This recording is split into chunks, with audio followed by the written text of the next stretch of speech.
1 out of every 2 men and 1 out of every 3 women will be diagnosed with cancer. But despite those huge numbers, most individuals don't know what that really means.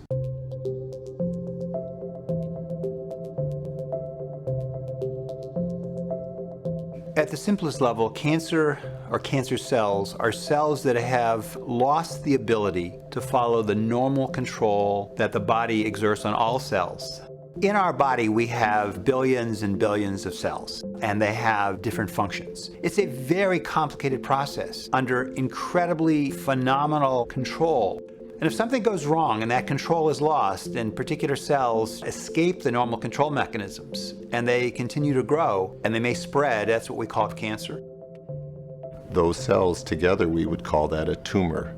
Specifically, cancer is a malignant tumor, and we call it malignant because not only can it invade into adjacent organs, but unfortunately a cancer can spread to other tissues, and that can be life-threatening.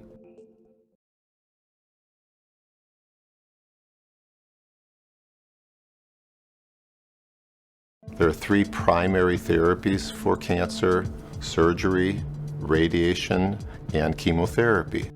Surgery works by directly removing the tumor. The radiation therapy provides X-rays to kill individual cells, and the chemotherapy provides chemicals that can kill those individual cells, but they have side effects.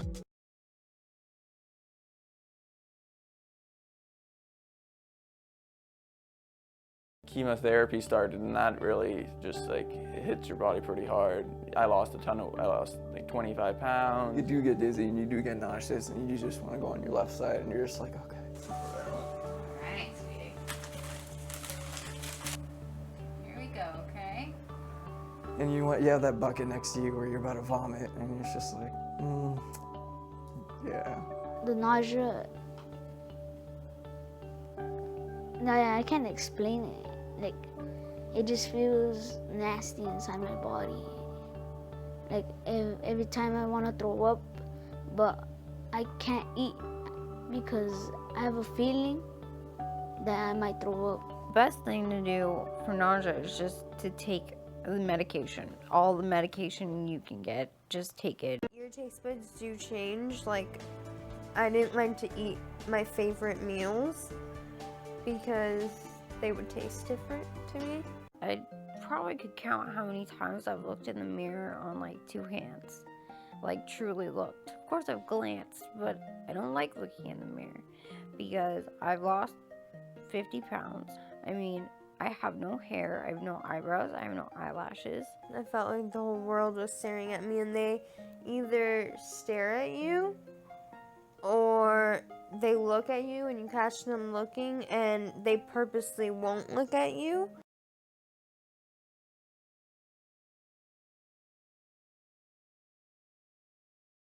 At Cancer Treatment Centers of America, we have a very robust integrative oncology program.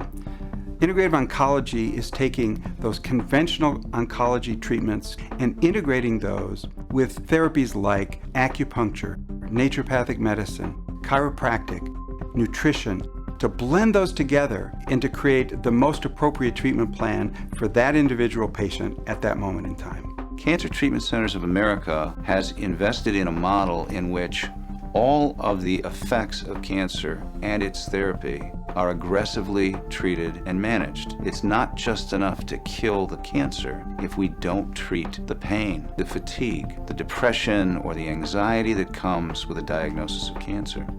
Receiving a diagnosis of cancer can be a frightening thing. The good news is that today is probably the most exciting time in history in terms of the treatment of cancer. Options that didn't exist a few months ago certainly didn't exist a few years ago, like the ability to genomically profile a tumor and to take that individualized fingerprint of that cancer may direct us to tailor treatment in very specific ways. We believe that in the future, many more patients with a number of different tumor types will potentially be able to benefit from the advances in precision medicine. There are very hopeful options that are available to us as clinicians to make a difference in patients' lives. And it's therefore just as important for patients to know that so that they have those hopeful options and they take advantage of them.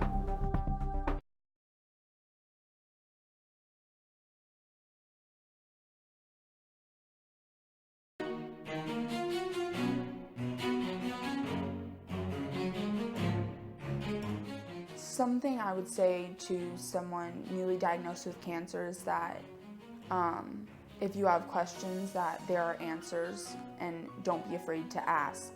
So my life is basically just on pause. That's, I think, the highest thing, the most thing that kept me okay, was that, you know, my life is going to continue. Nothing is really going to change. I just can't wait for this to be over, you know, because it's just like, all right, cool, you know, I go back to school, I can start working, you know, I can just go and start exercising again. Be strong, have faith, move on, and it'll just make a stronger person. Eventually, you get to this point where I'm at now, where I can see the finish, and I can understand that that I'll be done with it and I'll be getting back to my normal life. Honestly, I'm not gonna lie, it sucks going through this. It's not fun, but it does get better. You get more used to it and you adapt to it. You find things you can do, and then all of a sudden it's like you're at the end. The best advice is to just take every day as it is. Just be thankful that, you know, you're alive, because there are a lot of days where you just want to give up and you want to be done. One piece of advice, sit back and enjoy the ride. Have lots of laugh and love. I'm gonna get cured. Not today, not tomorrow. Probably in a long time, but I'm gonna get cured.